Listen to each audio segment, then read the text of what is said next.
بسم الله الرحمن الرحيم قل إن كنتم تحبون الله فاتبعوني يحببكم الله ويغفر لكم ذنوبكم والله غفور رحيم. ہمیشہ سنت پر عمل کرنے اور سنت کی دعوت دینے والوں ہی کو سخت آزمایا جاتا ہے، اور سنت کی دعوت اور سنت پر عمل ایک ایسا یہ عمل ہے کہ ساری دنیا ان کے مخالف ہو جائے. شرح السنة تأليف إمام أهل السنة والجماعة في عصره أبي محمد الحسن بن علي بن خلف البربهاري. الحمد لله الذي هدانا للإسلام ومن علينا به وأخرجنا في خير أمة. اعلموا أن الإسلام هو السنة والسنة هي الإسلام. أشهد أن محمد رسول الله.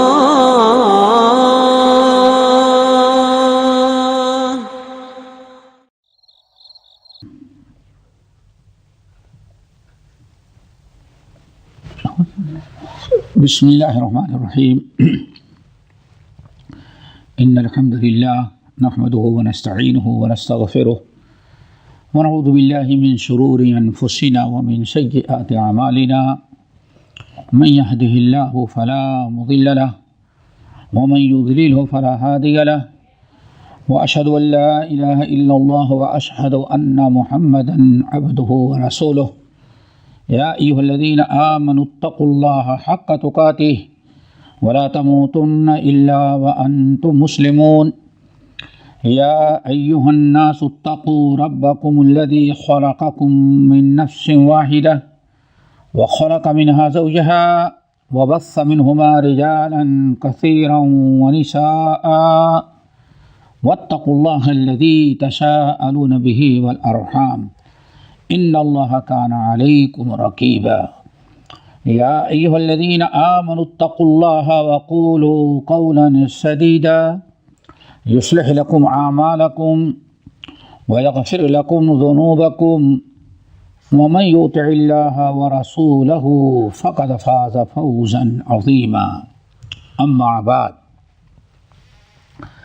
فإن خير الحديث كتاب الله وخير الهدي هدي محمد صلى الله عليه وسلم وشر الأمور محدثاتها وكل محدثة بدعة وكل بدعة ضلالة وكل ضلالة في النار. قال المؤلف رحمه الله: ومن لم يشهد لمن شهد له رسول الله صلى الله عليه وسلم بالجنة فهو صاحب بدعة وضلالة شاك فيما قال رسول الله صلى الله عليه وسلم. محترم حضرات، دینی بھائیوں بہنوں، اور امام بربہاری کی کتاب شرح السنہ کے درس اور اس کی شرح میں شامل ہونے والے ساتھیوں، آج ہم نے چیپٹر نمبر 171 پڑھا ہے. عقیدے، منہج اور ایمان کے متعلق بحثیں چل رہی ہیں.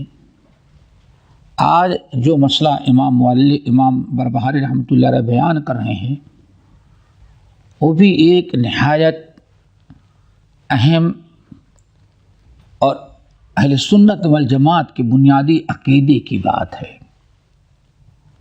اور آج اکثر لوگ اس چیز کو نظر انداز کر دیے، لا علم ہے، اسی لیے بڑے بڑے فتوے اور بڑی بڑی انسانیں پیشین گوئیاں اور بشارتیں سناتا رہتا ہے. امام بربہاری رحمۃ اللہ علیہ کہتے ہیں: وَمَن لَّمْ يَشْهَدْ لِمَنْ شَهِدَ لَهُ رَسُولُ اللَّهِ صلی اللہ علیہ وسلم بِالْجَنَّةِ فَهُوَ صَاحِبُ بِدْعَةٍ وَضَلَالَةٍ شَاكٌ فِيمَا قَالَ رَسُولُ اللَّهِ صلی اللہ علیہ وسلم. جو شخص ان لوگوں کے حق میں جنتی ہونے کی گواہی نہ دے جن کے جنتی ہونے کی خبر اور گواہی اللہ کے رسول نے دیا ہے۔ بہت بنیادی عقیدہ ہے، اس کو سمجھو پہلے۔ آج کتنے لوگ ہیں بھائی نہیں وہ کیسے وہ کافر کلمہ پڑھتا ہے، وہ قرآن مانتا ہے، کیسے اس کو آپ غلط کہہ سکتے ہیں؟ سمجھیے نا، عقیدہ سمجھو۔ وَمَن لَّمْ يَشْهَدْ، جو شخص ان لوگوں کے جنتی ہونے کی کا اقرار نہیں کرتا، ایمان یقین نہیں رکھتا جن کے جنتی ہونے کی بشارت اللہ کے رسول صلی اللہ علیہ وسلم نے دیا ہے، تو فہو صاحب بدعہ، وہ اہل سنت والجماعت سے خارج ہے، وہ صاحب بدعہ ہے، وضلالہ، اور گمراہ ہے، اور شاکن فیما قال رسول اللہ صلی اللہ علیہ وسلم، اللہ اس کے رسول نے جو باتیں بیان کی ہے ان میں شک شبہ کرنے اور پیدا کرنے والا ہے۔ یعنی دو چیزیں ہمارے سامنے ہیں۔ نمبر ایک، جس شخص کے جنتی ہونے کی بشارت شخصی طور پر رسول اللہ صلی اللہ علیہ وسلم نے حدیث میں یا اللہ تعالیٰ نے کتاب کے اندر دے دی، اس کے جنتی ہونے پر ایمان اور یقین رکھنا بہت ضروری ہے۔ جنت میں ذرا دیکھیں، قرآن میں پہلے دیکھیے، کچھ لوگوں کے متعلق بالکل قرآن نے بیان کر دیا کہ جنت میں گیا۔ جیسے دو ایک مثالیں۔ نمبر ایک، آپ جانتے ہیں کہ اللہ تعالیٰ نے حضرت سورہ یاسین کے اندر وہ شخص جو ایمان لایا تھا اور جس کو لوگوں نے قتل کیا، اللہ تعالیٰ نے اس کو جنت میں داخل کیا اور فرمایا ادخل الجنہ، اے روح، اے انسان، بندے تو جنت میں داخل ہو جا۔ یہی ہے وجاء من اقصى المدینۃ رجل یسعیٰ، پورا قصہ یہاں سے شروع ہوتا ہے۔ قیل ادخل الجنہ، قیل ادخل الجنہ، جنت میں داخل ہو جاؤ۔ اور جنت میں جانے کے بعد کیا کہتے ہیں؟ قال یا لیت قومی یعلمون بما غفر لی ربی وجعلنی من المکرمین۔ اب اس شخص کے بارے میں کوئی شک کرے تو گویا کہ اللہ تعالیٰ کی کتاب کا انکار، اللہ تعالیٰ کی باتوں میں شک کر رہا ہے۔ نمبر دو، سورہ تحریم کے اندر دیکھا ہوگا اللہ رب العالمین نے حضرت مریم اور امرأت فرعون کی بیوی آسیہ اور مریم دونوں کی جنتی ہونے کی بشارت سنائی۔ ایسے اور تو جس کے جنتی ہونے کی بشارت شخصی طور پر قرآن نے بیان کر دیا ہے، اس پر ایمان اور یقین رکھنا، اس کے جنتی ہونے پر یقین رکھنا ضروری ہے، ایمان ہے۔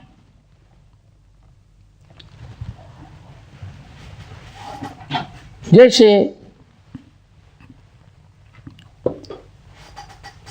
نبی علیہ السلام نے منبر پر کھڑے عشر مبشرہ کا نام لے کر کے بیان فرمایا ابو بکر فی الجنہ، وعمر فی الجنہ، وعثمان فی الجنہ، وعلی فی الجنہ، وطلحہ فی الجنہ، والزبیر فی الجنہ، وسعد بن ابی وقاص فی الجنہ، وسعید بن زید فی الجنہ، وابو عبیدہ فی الجنہ، وعبد الرحمن رہو فی الجنہ. یہ ذرا نقطہ یاد رکھیں تاکہ بات سمجھ میں آئے. ان کو عشر مبشرہ کہا جاتا ہے. ان کو عشر مبشرہ کہا جاتا ہے. کیوں کہا جاتا ہے؟ کہ مجمع عام میں نبی علیہ السلام نے ایک ہی وقت میں ان سب کو جنتی ہونے کی بشارت سنائی. اس لیے ان کو کیا کہا جاتا ہے؟ عشر مبشرہ. اب ان میں سے ہر ایک ہی نقطہ یاد رکھ، ان میں سے جو 10 ہیں، ان میں سے ہر ایک کے جنتی ہونے پر یقین رکھنا ایمان ہے، اور گواہی دینا، لوگوں میں اعلان کرنا ضروری ہے کہ جنتی لوگ ہیں. یہاں صرف 10 کا تذکرہ ہے ایک ساتھ جو اللہ سنے گا. باقی گاہے بگاہے آپ حضرات جانتے ہیں کہ بہت سارے لوگوں کو جنتی کی ہونے کی بشارت دی ہے نبی علیہ السلام. مثال کے طور پر مسند احمد بن حنبل کی روایت، گرچہ بعض لوگوں نے کلام کیا ہے لیکن اکثر اہل علم نے بطور استدلال اور ترغیب و ترہیب کا بیان کیا. حضرت عبداللہ ابن عمر ابن العاص رضی اللہ تعالیٰ عنہ کا واقعہ، ہاں، کہ نماز عشاء پڑھے. عشاء پڑھنے کے بعد حضرت سعد بن ابی وقاص سے کہا کہ سیاد آ گئے نا بھائی، میرے والد سے ہماری لڑائی ہو گئی ہے اور میں نے بھی قسم کھا لی جنت میں نہیں جاؤں گا، تو کیا آپ مجھ کو اپنے یہاں مہمان بنا سکتے ہیں؟ آ جاؤ. قصہ معلوم ہے نا. لے گئے، ساتھ ہی بستر لگایا. سعد بن ابی وقاص بالکل اس مسئلے میں لا علم ہے، ان کو پتہ نہیں کہ آخر کیوں سو رہا ہے. سوئے، رات بھر سونے کے بجائے سعد بن ابی وقاص تو سو گئے، لیکن رات بھر عبداللہ بن عمر بن العاص سونے کے بجائے آنکھ بند کر کے دیکھ رہے ہیں، پڑے میں دیکھ رہے ہیں کھول کر کے آنکھیں کہ کیا کرتے ہیں. ایک رات گزر گئی، دوسری رات ایسے 3 راتیں گزر گئیں اور ان کو کوئی عمل نظر نہیں آیا. نہ تہجد کی نماز کوئی زیادہ، کچھ نہیں، نہ تلاوت قرآن. بس یہ ہے کہ قرآن بدلتے ہیں، نیت کھلتی ہے تو سبحان اللہ الحمدللہ پڑھ لیتے ہیں.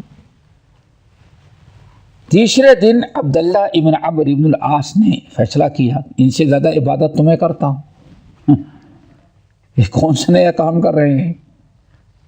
اتنے لوگ تہجد گزار ہیں، ان کو تو پیشین گوئی نہیں، ان کے اندر کیا خوبی ہے؟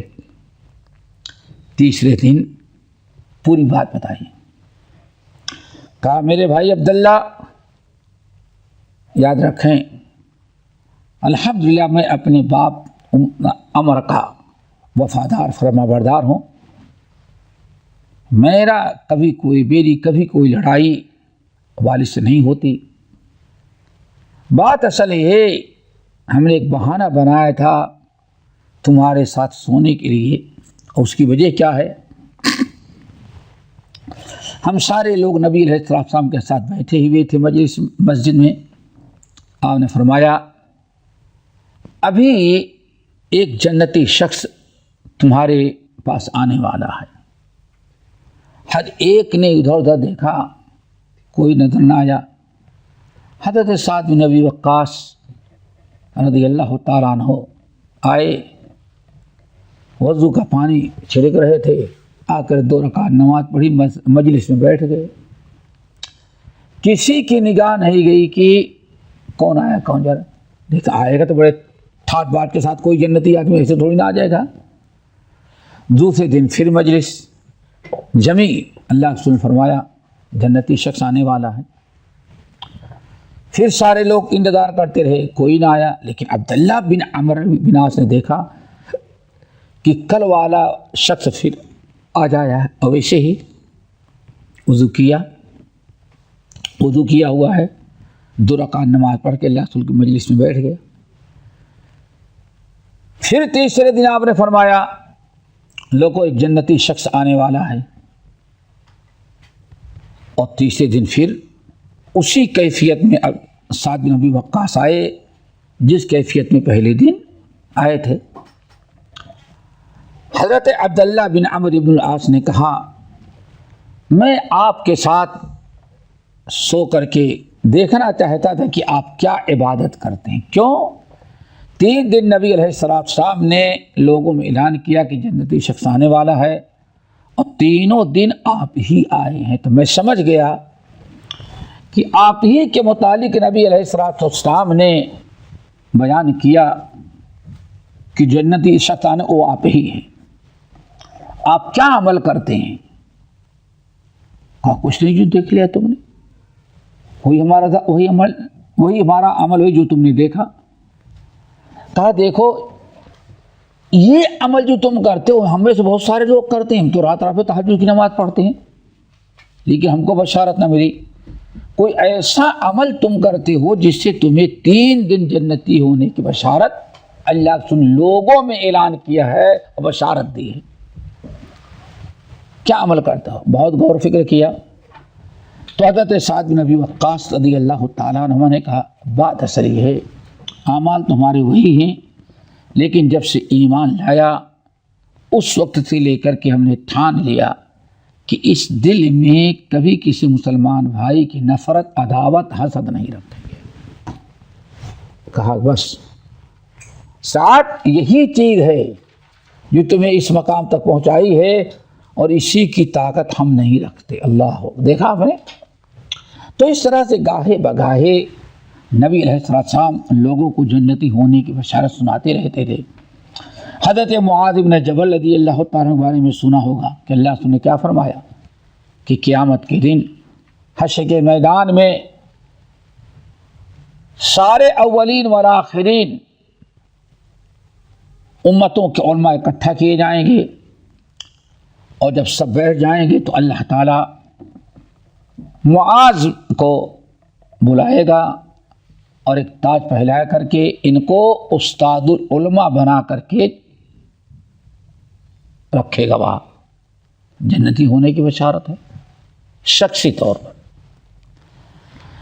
تو ہمیں ایک عقیدہ یہ رکھنا ہے کیا کہ جن لوگوں کے متعلق قرآن حدیث میں صراحت، قرآن پاک میں ایک سورہ مومن کہی جاتی ہے، دیکھیں گے اس فرعون کے سامنے فرعونیوں کو جو تبلیغ کی دعوت دی اسلام کی، آخرکار اس کو قتل کیا، کہاں پہنچ گئے وہ؟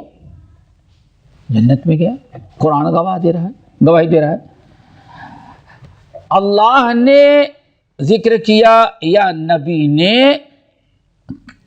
کسی کے بارے میں کہہ دیا تو اس کے جنتی ہونے میں شک نہیں کر سکتے ہم 100%، لیکن کیا رکھیں گے کہ یہ شک جنتی ہے۔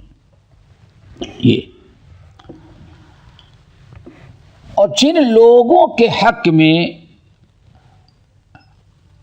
جنتی ہونے کی شخصی طور پر نبی علیہ السلام نے خبر نہیں دی ہے، قرآن و سنت میں ان کا کوئی تذکرہ نہیں ہے، ہم شخصی طور پر کسی کے بارے میں 100% نہیں کہنے کہ تم جنت میں جاؤ گے۔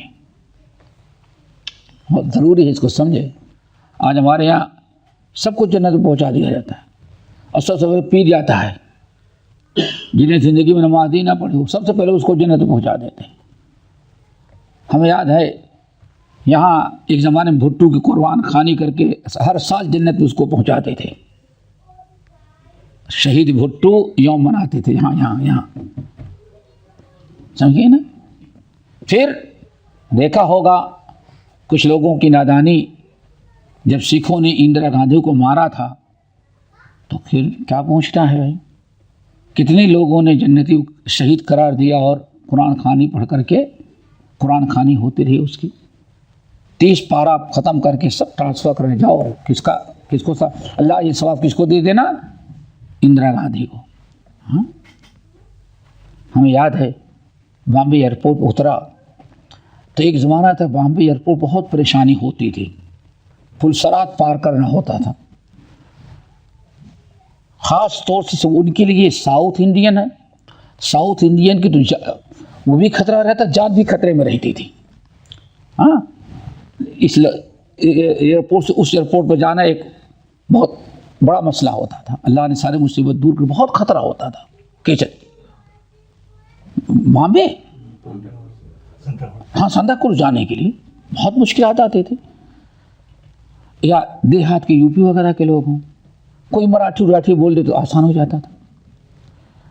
پھر حکومت نے کچھ آسانی کی کہ جو ایک آدمی کے لیے 20 منٹ لگتا تھا وہ 3 منٹ میں کام ہو جا رہا تھا. کاؤنٹر بڑھا دیے, دھڑا دھڑ. پرانا ایئرپورٹ جو تھا دیکھے ہوں گے, مانو بڑا کنویں میں کھڑے ہوئے ہیں, دھڑا دھڑ نکل جاتے. ہمارے آگے ایک سعودی تھا, وہ پلین سے آیا تھا. وہ تو وہی سوچ رہا تھا کہ آدھے گھنٹے کی فرصت ہے, اور یہاں 3 منٹ میں ختم کر دیا, نکل گیا. ہمارے کہا رحم اللہ اندرا گاندھی, اللہ اپنی رحمتوں کو سارا دروازہ کھول دے اندرا گاندھی پر, اور مری ہوئی تھی. تو لوگ اس طرح سے جنتی ہونے کی بلا وجہ لوگوں کو بشارت دیتے رہتے ہیں. کسی کے متعلق جن کے بارے میں اللہ یا رسول صلی اللہ علیہ وسلم نے نہیں کہا ہے, کبھی بھی 100% جنتی ہونے کی بشارت ہم شخصی طور پر نہیں کہیں گے کہ نہیں یہ جنتی ہے, یہ جنت میں پہنچ گیا. اللہ اکبر, کبھی نہیں کہہ سکتے.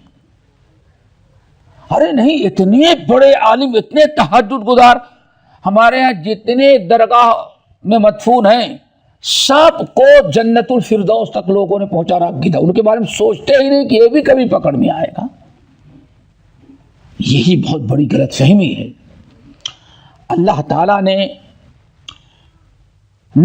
خود بشارت دیا قرآن میں, اللہ عالم الغیب والشہادہ ہے, کون کس عقیدے مرا معلوم ہے. یا نبی علیہ السلام نے خوشخبری سنائی تو وما ينطق عن الهوى ان هو الا وحی یوحى, نبی اپنے طرف سے نہیں, اللہ تعالیٰ کی طرف سے بتاتے ہیں, وہی ہے وہ, اس پر بھی ہم یقین کریں گے. لیکن ان کے علاوہ کوئی بھی کتنا دیندار ہو, ہم اچھی امید رکھیں گے, دعا کریں گے, رحمت کی, مغفرت کی, جنت کی, حساب کتاب کا سب کریں گے, لیکن 100% نہیں کہیں گے جنت میں گیا. اور آج یہی چیز چھوڑ دی گئی ہے. 2 مثالیں دیتے تب بات سمجھ میں آئے گی. صحیح بخاری وغیرہ کی روایت, جنگ خیبر کے موقع پر نبی علیہ السلام کا خادم غلام اونٹ پر بیٹھا تھا, چڑھا, اچانک اونٹ بیٹھا تو سنبھال نہ سکے. اونٹ کے اوپر سب سے بڑا خطرہ کب ہوتا ہے؟ اترتے کے وقت اور کھڑے ہونے کے وقت. اگر ذرا سا آپ پکڑ نہیں رکھے مضبوطی سے تو سیدھے کہاں چلے جائیں گے؟ بیٹھتا بھی جھٹکے سے, اٹھتا بھی بہت ہی جھٹکے سے. وہ گرے اور رگ ٹوٹ گئی, لہو لہان. نبی علیہ السلام دور تھے, چاروں طرف صحابہ کرام ٹوٹ پڑے, بڑے تیزی کے ساتھ ٹوٹ پڑے. اور اللہ رسول جب پہنچے تو دیکھا کہ روح قبض ہو چکی ہے. جنت کا تہنیہ, جنت کی مبارکبادی دینے لگی. اب ذرا اندازہ لگائیں, نمبر 1 صحابی نبی علیہ السلام کے خادم ہیں. جملہ یاد ہے, کس کے خادم تھے وہ؟ اللہ. تو اللہ نے کیا فرمایا؟ نہیں, جنت کی بشارت نہیں دو, جنت کی بشارت نہیں دو. اللہ اکبر. ان کی روح قبض ہوتے ہوئے تم ان کو جنت تک پہنچا دیے؟ نہیں, ایسا نہیں ہے. کلا, یہ نہ کہو, اللہ کی قسم میں دیکھ رہا ہوں کہ ایک چادر میں لپیٹ کر کے اس کو جہنم میں جلایا جا رہا ہے. کیوں؟ مال غنیمت تقسیم کے پہلے ایک چادر انہوں نے اپنے لیے نکال کے رکھ لیا تھا. کیا خیال ہے؟ نبی کا خادم 100%، وہ بھی جنتی کی اللہ کے رسول نے بشارت نہیں لوگوں کو دینے دیا. ہمارے ہاں تو پیر صاحب کا کتا بھی جنت میں گیا ہے. معلوم ہے پیر صاحب کا کتا بھی جنت میں گیا تھا. ہمیں یاد ہے، تعجب کریں گے آپ لوگ، سنیں گے، ہمت ہے سننے کی. جنت پورے بر صغیر پاکستان، بنگلہ دیش، انڈیا، برما، افغانستان، سری لنکا، اس سارے علاقے کا سب سے بڑا دینی ادارہ، سب سے بڑا دینی مدرسہ، نام نہیں لیتا، کسی مکتب فکر کا اس سے بڑا مدرسہ نہیں ہے. آج سے تقریباً میں سمجھتا ہوں کم سے کم 48 سال قبل کی بات ہے. وہاں کے ناظم اعلیٰ اور بہت ٹاپ کے تھے ناظم اعلیٰ، حکیم الاسلام ان کا لقب تھا. حکیم الاسلام ان کا لقب تھا. بنارس کی مدنی منزل میں ان کا پروگرام تھا اور میں بھی گیا سننے کے لیے. جامعہ سلفیہ بنارس میں پڑھتا تھا تو میں بھی گیا بہت شوق سے. جب گیا تو غور سے سنے ہمارے ہاں کا عقیدہ. جب وہاں گیا تو ایسے کرسی، کافی بوڑھے ہو چکے تھے، ایسے بیٹھے درس دے رہے ہیں. خود درس دیتے ہوئے علم کی فضیلت، کس کی؟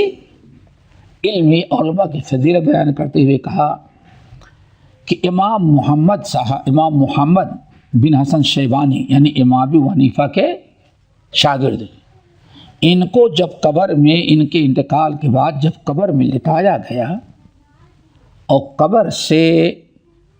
قبر میں دفنا کر کے فارغ ہوئے لوگ، جب منکر نکیر آئے ان سے پوچھا من ربک، تمہارا رب کون ہے؟ کہا کہ ہم سے تم کیوں پوچھ رہے ہو، بتائیے من ربک. تو منکر نکیر کو ڈانٹا اور کہا جاؤ پہلے اللہ کے پاس جاؤ. اللہ اکبر، اللہ کے پاس جاؤ. اللہ کے پاس جا کر کے کہو اگر وہ ہماری مغفرت کرتا ہے، جنت میں داخل کرتا ہے، تب میں اس کو اپنا رب مانوں گا. سمجھ آ رہا ہے قصہ؟ کوئی معمولی آدمی نہیں، لقب حکیم الامہ، پورے بر صغیر کے سب سے بڑے دینی ادارے کے ناظم اعلیٰ. اللہ اکبر. منکر نکیر گئے، واپس گئے. اللہ آج تو عجیب مردہ سے سابقہ پڑھا، آج تک تو سارے مردے جواب دے. میں جب پوچھا من ربک تو صحیح جواب دیتا تھا ربی اللہ، یا ہاں لدری کا فیل ہوتا تھا. آج تو اس نے عجیب سے ہم سے سوال کیا، کہا ہم سے پوچھتے ہو، جاؤ پہلے اللہ سے پوچھو، اگر وہ ہماری مغفرت کرتا ہے تب اس کو میں اپنا رب تسلیم کرتا ہوں. اللہ تعالیٰ اب آپ بتائیں، اس نے تو لوٹا دیا، آپ کے پاس بھیجا ہے، آپ اس کی مغفرت کرتے ہیں کہ نہیں؟ تو اللہ نے کہا میرے اس بندے سے جاؤ کہو ہم نے اس کو عالم اس لیے بنایا تھا کہ اس کی مغفرت کریں، اگر مغفرت نہ کرنی ہوتی تو اس کو عالم نہ بناتے. اللہ اکبر. اب ذرا غور کریں، اتنے بڑی کرامتیں، اتنے بڑے دعوے کر دیے جاتے ہیں، جنت تک پہنچا دیا جاتا ہے. مثل مشہور ہے پیران پیر کے متعلق شیخ عبد القادر جیلانی کے بارے میں سنا ہوگا. جب منکر نکیر آئے، پیران پیر کا ایک دھوبی تھا، انتقال کر گیا. منکر نکیر اس کے پاس آئے قبر میں، پوچھا من ربک، کون ہو؟ کہا بے تجھے معلوم نہیں میں کون ہوں؟ نکیر کہتے نہیں مجھے نہیں معلوم ہے. کہا معلوم ہے میں کون ہوں؟ کہا نہیں کیوں؟ کہا میں پیران پیر کا غوث اعظم کا دھوبی ہوں، میں ان کی خدمت کرنے والا، ان کا کپڑا دھلنے والا ہوں. بس اوپر سے بشارت آ گئی کہ دھوبی بھی جنتی بن گیا. اب ذرا بتاؤ، دھلنے والا کپڑا دھلنے والا دھوبی جنت میں چلا گیا تو مجاور ان کے درگاہ کا سجدہ کرنے والا کہاں جہنم میں جائے گا؟ بس. اور ان کے نام پر بیعت کرنے والا کہاں جہنم میں جائے گا؟ تو ہمارے یہاں جنت ہی سب سے آسان چیز ہو گئی ہے. یہاں اللہ رسول نے کیا فرمایا؟ کلا، ہرگز نہیں. یہ شخص جو میرا یہ جس کو جنت شہادت کی اور جنت کی بشارت سنا رہے ہو، ایسا نہ کرو، چونکہ اس نے ایک چادر مال غنیمت کی ہٹا کے رکھ لی تھی. ہم دیکھ رہے ہیں کہ اسی چادر میں لپیٹ کر کے اس کو آگ میں جلایا جا رہا ہے. ہو گئی بات. ایک دوسری، اس لیے میں تفصیل بتا دے رہا ہوں کہ یہ اس عقیدے سے بچیں. دوسرا واقعہ غزوہ حنین میں ایک شخص ہٹا کٹا صحت مند نوجوان جدھر رخ کرتا ادھر ہی سامنے دشمنوں کو قتل کرتا ہے، کشتے کے پشتے لگا دے رہا ہے، چلا جاتا ہے. اس انداز سے اس نے جہاد کیا، جنگ کیا، جہاد کیا کہ ہر دیکھنے والا صحابی حیرت میں پڑ گیا اور ہر ایک نے اس کو جنت کی مبارکباد دینا شروع کر. سوچتے ہیں ان لڑنے والوں میں سب سے پہلے جنت میں ہی جائے گا. بڑی تھا. اللہ رسول نے سنا، لوگوں نے بتایا اللہ رسول یہ زبردست ایسا لڑ رہا ہے. آنے فن ہوا فی النار، وہ جہنمی ہے. اللہ اکبر، وہ جہنمی ہے.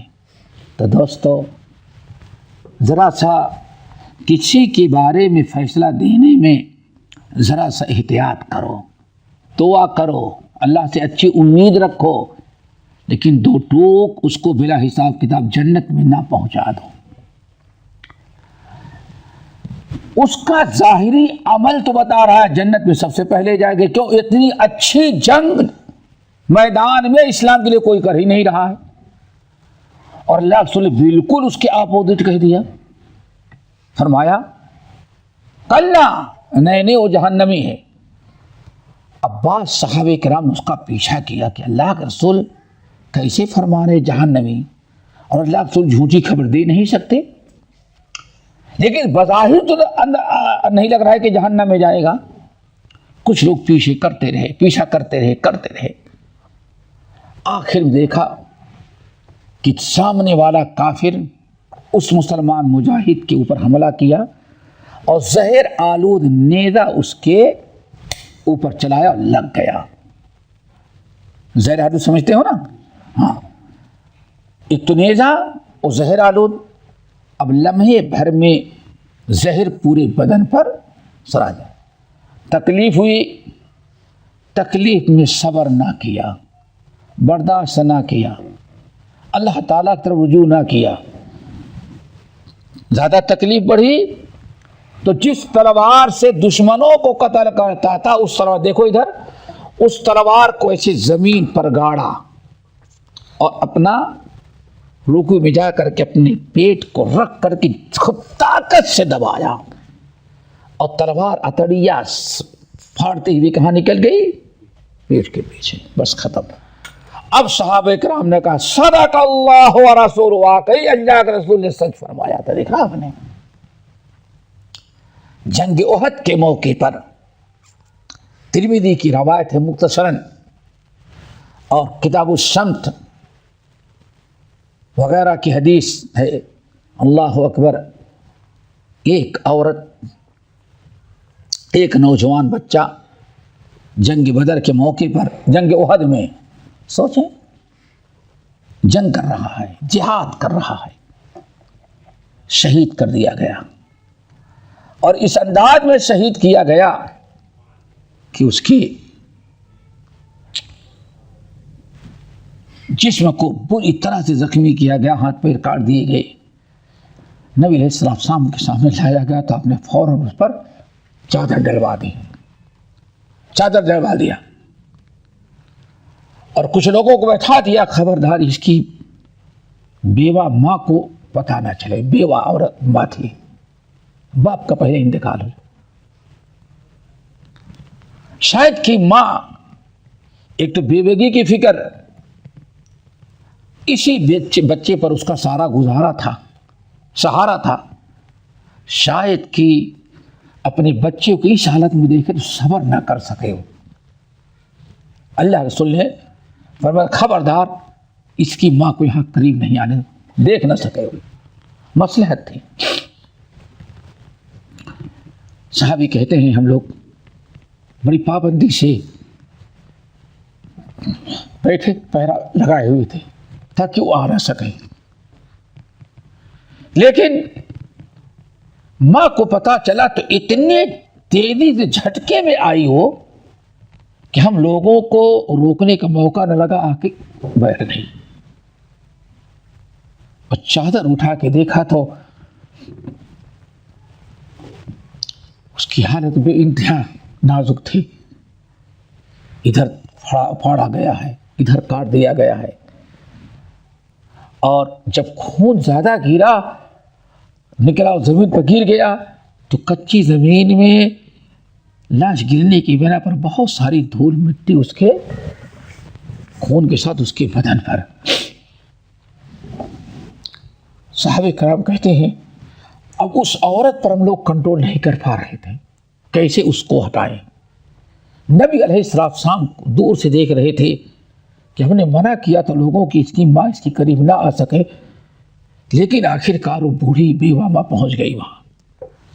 نبی علیہ السلام پہنچے تو عورت ماں اس کے بدن سے خون پوچھتی، کہتی ہنی اللہ کا الجنت یا بنیا، پیارے دلارے میں تو بیوہ پہلے تھی، تیرے اوپر سہارا تھا، تجھ کو بھی اللہ نے لے لیا، ہنی اللہ کا الجنت یا بنیا، پیارے بیٹے تجھے جنت مبارک ہو۔ اللہ اکبر، بار بار یہ کہتی ہنی اللہ کا الجنت یا بنیا، پیارے دلارے تجھے جنت مبارک ہو، بار بار کہتی ہے اور خون پوچھتی جا رہی ہے، جو خون مٹی کے ساتھ ملا ہوا۔ اللہ رسول نے فرمایا جب بار بار ایسے کہی، اب رسول اللہ نے منع کیا، کہا میری بہن جنت کی دعا کرو لیکن اس کو جنت بھی نہ پہنچا دو، جنت میں نہ پہنچا دو، اتنا بڑا فیصلہ تم نہ کر لو۔ اللہ اکبر،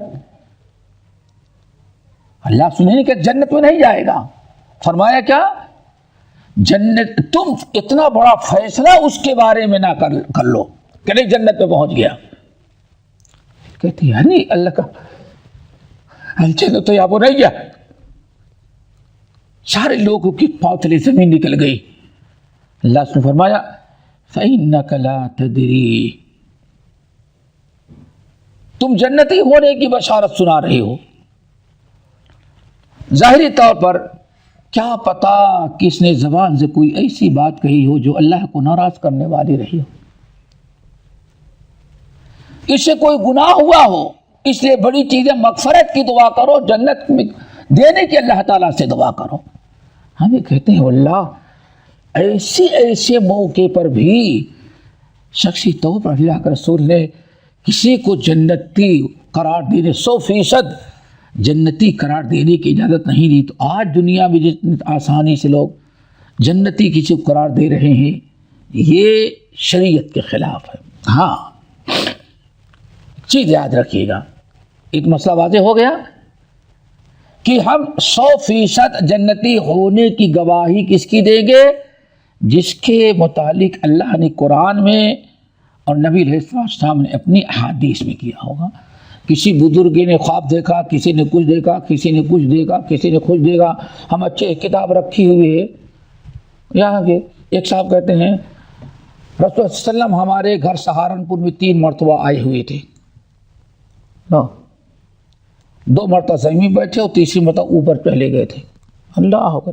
ایک صاحب خواب میں لکھتے ہیں میں نے خواب میں دیکھا، ہم کو کشف ہوا کہ مدینے میں نبی علیہ السلام کھچڑی پکا رہے ہیں اور ہم نے پوچھا ربیع الاول کتنی تاریخ تھی، اتنا سن تھا، اتنے بجے تھے، دیکھا کہ نبی علیہ السلام کھچڑی بنا رہے ہیں۔ ہم نے پوچھا کھچڑی، یہ میرا بیٹا زکریا ہے نا، اس کی کھچڑی پکا۔ اللہ اکبر، اللہ کے رسول کی ہی کام ہے کھچڑی پکاتے رہیں۔ ہاں، یہ جو خرافات ہمارے ہاں آ گئی، ان سے انسان کو بچنا چاہیے۔ تو جن کی بشارت قرآن سے یا حدیث رسول سے ہے، ان کے جنتی ہونے پر یقین رکھنا ضروری ہے۔ اگر یقین نہیں رکھیں گے تو ہم بدعتی ہو جائیں گے، ممکن ہے کہ اور کہیں تک پہنچ جائیں۔ یہ ہو گئی بات۔ اور جن کے متعلق کوئی پیشین گوئی اللہ کے رسول کی نہیں ہے، قرآن پاک سے نہیں ہے، عمومی طور پر ہے، تو ہم شخصی طور پر ان کے جنتی ہونے کا فیصلہ نہیں کریں۔ پتہ نہیں ان کا معاملہ اللہ تعالیٰ کے ساتھ کیا تھا، اللہ تعالیٰ کیسے جانتے ہیں۔ قرآن پاک کے اندر وَبَدَا لَهُم مِّنَ قیامت کے دن کتنے لا يغادر صغیرۃ ولا کبیرۃ الا احصاها، سمجھ گئے نا، کتنی چیزیں ایسی ہوگی جو کھل کر کے قیامت کے دن مردے کے سامنے آ جائیں گی، جنت میں رکاوٹ بنے گی، حالانکہ اس نے کبھی معلوم یکونوا یحتسبون، کبھی انہوں نے سوچا بھی نہیں تھا کہ یہ بھی برائی ہے ہمارے۔ اسی لیے نبی علیہ السلام کیا کہتے ہیں، اللہ جن گناہوں کا جے کو تہیا ہم کو یاد ہیں ان سے توبہ کرتا ہوں، معاف کر دیں، اور کتنے ایسے ہوں گے جو آپ جانتے میں نہیں جانتا، اللہ ان کو بھی معاف کر دے۔ تو ہم ان کے مطابق کیا عقیدہ رکھیں گے کہ دعا کریں گے جنت کی، مغفرت کی، سمجھ گئے نا، کریں گے رحمت کی، دخول جنت کی، حساب کتاب کی آسانی کی، دعا کریں گے بلا حساب کتاب جنت میں چلا جائے، لیکن شخصی طور پر نہیں کہیں گے۔ پھر اس پر ہم عقیدہ رکھیں گے، کس پر عقیدہ رکھیں گے کہ جس انسان نے کلمہ پڑھا، کلمہ وہ ہے صدق کے دل سے، نفاق سے شقاق، نفاق اور کفر سے پاک ہے، اس سے جتنے بھی گناہ ہوئے ہوں گے اللہ تعالیٰ کسی نہ کسی دن معاف کر کے اسے جنت میں ضرور داخل کرے گا۔ آئی بات سمجھیں؟ ہم کسی کے کوئی کلمہ گو ہے تو شخصی طور پر اس کو ہم جہنمی کی بشارت نہیں سنائیں، نہیں تم جہنم میں جاؤ گے۔ ہو سکتا ہے ہمارے نگاہ میں بہت بڑا مجرم ہے، ہو سکتا ہے چھپ کے توبہ کیا اللہ تعالیٰ اس کو معاف کرے۔ صحیح مسلم کی حدیث معلوم ہے، ایک شخص ایک گنہگار کو بار بار سمجھا رہا ہے، تو یہ عقیدے کا مسئلہ ہے، اللہ جزائے خیر امام برباری بہت موقع پر یہ مسئلہ بیان کر رہے ہیں، سنا ہوگا، برائی کر رہا تھا، 1 مرتبہ ٹوکا، 2 مرتبہ ٹوکا، 3 مرتبہ ٹوکا، تو آخر میں کیا کہا، جب کم وقت اللہ تجھے جنت سے محروم جہنم میں داخل کرے گا۔ جب مر گئے تو اللہ نے کیا کیا، ٹوکنے والے کو جہنم میں، اور جس پر فتویٰ لگایا تھا کہ تو جہنم میں جائے گا، اللہ نے اس کو کہاں داخل کر دیا؟ نہیں، اللہ میں نہیں، وہ گنہگار ہے۔ فرمایا وہ گنہگار ہے، لیکن آپ کو اتنا بڑا فتویٰ دینے کا کس نے اختیار دیا تھا کہ میرے گنہگار بندوں کو فتویٰ دے تجھے اللہ جنت سے جہنم ہی میں داخل کرے گا؟ میری مرضی ہے، میں جس کو چاہوں جنت دوں، جس کو چاہوں معاف کر دوں، جس کو چاہوں چھوٹے چھوٹے گناہوں پر بھی پکڑ لوں۔ تو ہمارا عقیدہ ہونا چاہیے، میرا عقیدہ بالکل ہمارا واضح ہے۔ رائے ہر کسی بھی مسلمان کے بارے میں ہم اسے کافر کے درجے میں ڈال کر کے ہمیشہ جہنم میں جانے کا ہم عقیدہ نہیں رکھیں گے۔ بس ہم اتنا عقیدہ کیا رکھیں گے، شرک کر رہا ہے، شرک سے بچا ہے، کفر سے بچا ہے، کتنا بھی گناہ کر رہا ہے، لیکن امید ہے کہ ان اللہ لا یغفر ان یشرک بہ ویغفر ما دون ذلک لمن شاء، اللہ جسے چاہے معاف کر کے جنت میں داخل کر دے۔ صحیح بخاری کی حدیث تو معلوم ہے، یہ سنا ہوگا کہ اللہ کے رسول نے فرمایا جس کے دل میں رائی کے دانے کے برابر، بشرطے کہ کیا ہو، رائی کے دانے خالص ایمان ہو۔ ایسا نہیں کہ ایمان تو ہے ایک پھل کے برابر اور کفر ہے اس کے دل میں کتنا، پہاڑ کے برابر، نہیں، رائی کے دانے کے برابر خالص ایمان ہے، شرک وانا نہیں، کفر وانا نہیں، تو اللہ تعالیٰ کسی نہ کسی دن کو جنت میں ضرور داخل کریں گے۔ عورت جو ہے ولادت کے اس وقت اس کی وفات ہو جائے یا پھر پانی میں جو ڈوب کے مر جائے کہ وہ جنت میں جائے گا، جو لوگ اس سے اس کی کرتے ہیں، وہاں پہ صرف ایمان ہونا ضروری ہے، لازمی چیز ہے، ایمان ہونا ضروری۔ ہم یہ کہیں گے ہاں ایسے گنہگار کو، ایسے مرنے والوں کو نبی علیہ السلام جنتی قرار دیا ہے، عام طور پر جنتی قرار دیا ہے، لیکن دیکھتے ہیں بھی صحابہ کرام جہاد میں تو ہو سکتا، ہم عمومی طور پر نہیں یہ تو سیدھا انشاءاللہ، سیدھا کہاں جائے گا یہ، عمومی طور پر کہیں گے اللہ تعالیٰ قبول فرمائے، اچھی موت مرا ہے، اور ایسے میت کو شہید کہا جاتا ہے، شہید کہا گیا ہے۔ لیکن اب یہ نہیں کہ ہاں 100% بلا حساب کتاب جنت ہو جائے، ہو سکتا ہے اس عمل کے ساتھ ساتھ کہ ایسے اس کے پاس اس کے نامہ عمل میں کچھ گناہ بھی ہوں جس کی وجہ سے اللہ تعالیٰ اس کو روک لے، بعد میں جنت میں داخل کرے، یہ کرنا چاہیے۔ یہاں تو بات ہو گئی، اب آگے دیکھتے ہیں جو مصنف خاص طور سے یہاں بیان کرنا چاہتے ہیں، اور کس کے جنتی ہونے کی، پہلے عشرے مبشرہ تو سن لیے نا، اب عام صحابہ کرام، اللہ رب العالمین نے سورۃ فتح، سورۃ الفتح آیت نمبر 18، لقد رضی اللہ عن المؤمنین اذ یبایعونک تحت الشجرہ، لقد رضی اللہ عن المؤمنین اذ یبایعونک تحت الشجرہ، آگے پڑھ جائیں، وہ 1400 صحابہ کرام اے نبی اس درخت کی نیچے حدیبیہ کے مقام پر بیٹھ کر کے جتنے لوگوں نے آپ سے بیعت کیا ہے سب سے اللہ تعالیٰ راضی ہو چکا ہے۔ کیا ہو گیا ہے؟ راضی ہو چکا ہے۔ اور پھر ایک چیز یاد رکھیے، اللہ جس سے راضی ہو جاتا پھر کبھی اس سے ناراض نہیں ہوتا۔ اس سے کیا پتا چل گیا؟ 1400 صحابہ کرام سے بھی اللہ راضی ہیں، وہ بھی جنت میں جائیں گے۔ نہیں سمجھے؟ پہلے کتنے تھے؟ 10، 1400 یہ۔ آگے ذرا دیکھو سورۃ التوبہ آیت نمبر 100، والسابقون الاولون من المہاجرین والانصار والذین اتبعوهم بإحسان رضی اللہ عنہم ورضوا عنہ وأعد لهم جنات تجری من تحتها الانہار۔ اللہ راضی ہو گیا سابقون الاولون سے، پہلے جو ہجرت سے پہلے جو ایمان لائے، چاہے مہاجرین ہو یا انصار، اللہ دونوں سے راضی ہو گیا، اور جو لوگ ان کی پیروی کریں گے ان سے بھی راضی ہو گیا۔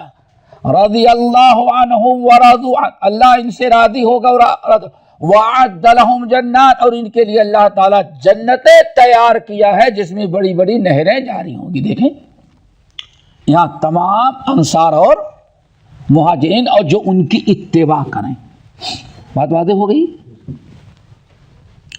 اس سے پتہ چل گیا کہ سارے صحابہ کرام بھی کہاں جائیں گے؟ جنت میں۔ اب یہاں ایک چیز سنیں جو بڑی اہم ہے، جب اللہ تعالیٰ نے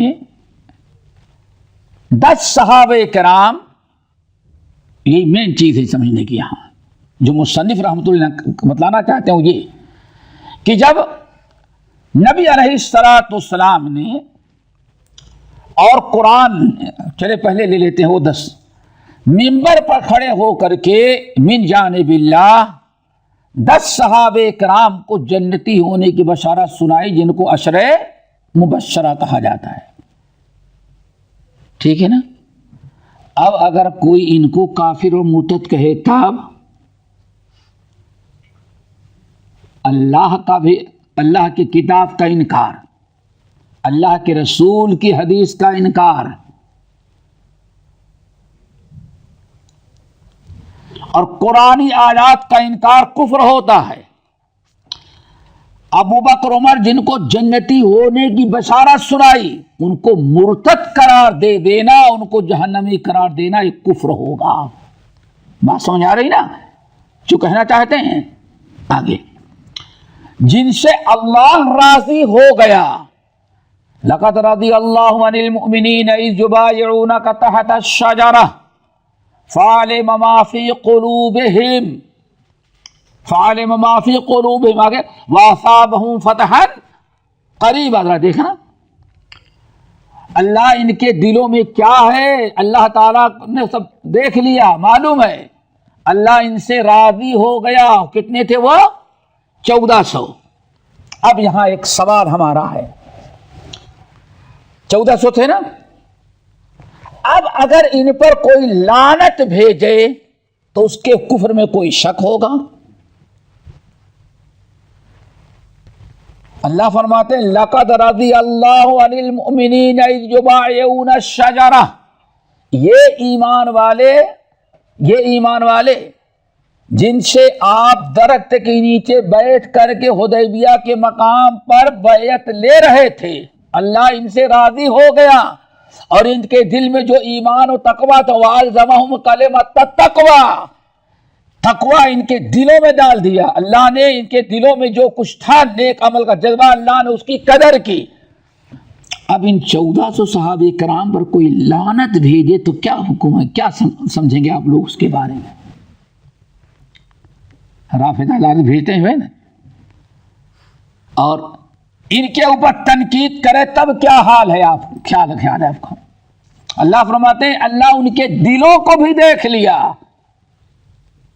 فَعَلِمَ مَا فِي قُلُوبِهِمْ، ان کے دل میں کیا جذبات ہیں دین کی، اللہ اس کے رسول کی کیا محبت ہے، اللہ وہ بھی دیکھ لیا. ان کے بارے میں اب شک کرنا، اول تو رافضہ شک کرتے ہی نہیں، ڈائریکٹ لعنتی ہی، یہ سب مرتد ہو گئے. یہی ہے نا، چند صحابہ کے نام کے علاوہ سارے صحابہ مرتد ہو گئے اور لعنت. اور ابھی دیکھا ہوگا یو کے میں ایک جوتا پکڑا گیا چند دن پہلے بھی، آپ لوگ بتا دیں، حالانکہ اس کو بتانے سے منع کیا گیا ہے، یو کے والوں نے منع کیا. جوتے کے تلوے جو نیچے آتا ہے نا، کیا کہتے تلوا کہتے ہیں نا اس کو، تلوا، اس میں ابو بکر عمر لکھا ہوا ہے. جوتے کے تلوے میں کیا لکھا ہے؟ ابو بکر عمر. بہت اچھا سننے میں آتا ہے. میڈ ان ایران ہے جوتا. کہاں بنا ہوا ہے؟ Made in Iran. جس پر اللہ نے راضی ہونے کا اعلان کیا، اب ان پر کوئی لعنت بھیجے تو اس کا کیا حشر ہوگا؟ کون سا ایمان ہوگا اس کے اندر؟ ایمان تو یہ ہے کہ اگر بشارت آ گئی ہے تو ہم اس بشارت پر ایمان رکھیں. اب اس کے بالکل اپوزٹ اللہ فرماتے ایمان والے، وہ کہتے مرتد ہوئے. اللہ فرماتے ان کے دلوں کا تقویٰ ہے، دلوں میں اخلاص اللہ نے دیکھا، وہ کہتے منافق تھے. ادھر کہا جاتا ہے رضی اللہ، وہ کہتے لعنت اللہ علیہ. پھر یہی آیت سورۃ التوبہ کی، اس میں تمام السابقون الاولون من المہاجرین والانصار والذین اتبعوہم بإحسان، یہ انصار و مہاجرین ہیں جو ان کی اتباع کریں گے ان کے بعد، ان سے بھی اللہ راضی ہو گیا، اللہ ان کو اتنا دے گا کہ وہ بھی خوش ہو جائیں گے.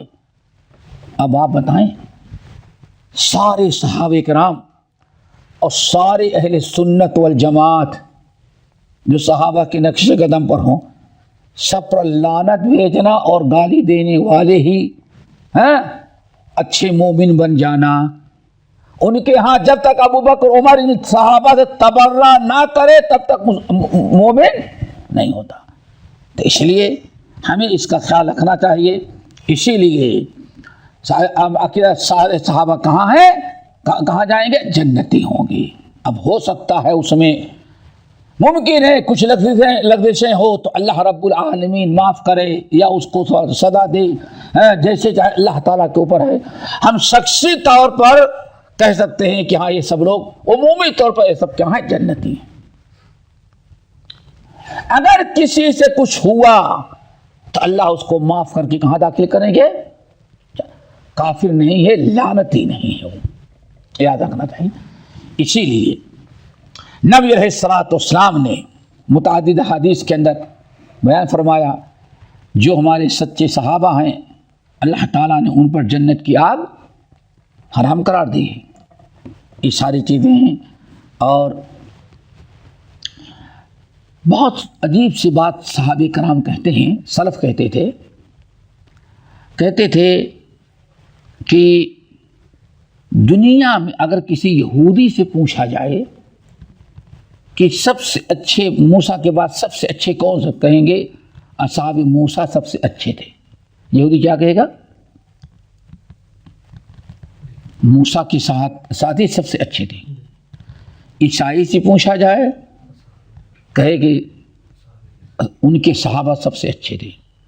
کسی شیعہ سے پوچھا جائے تو کیا کہتا ہے؟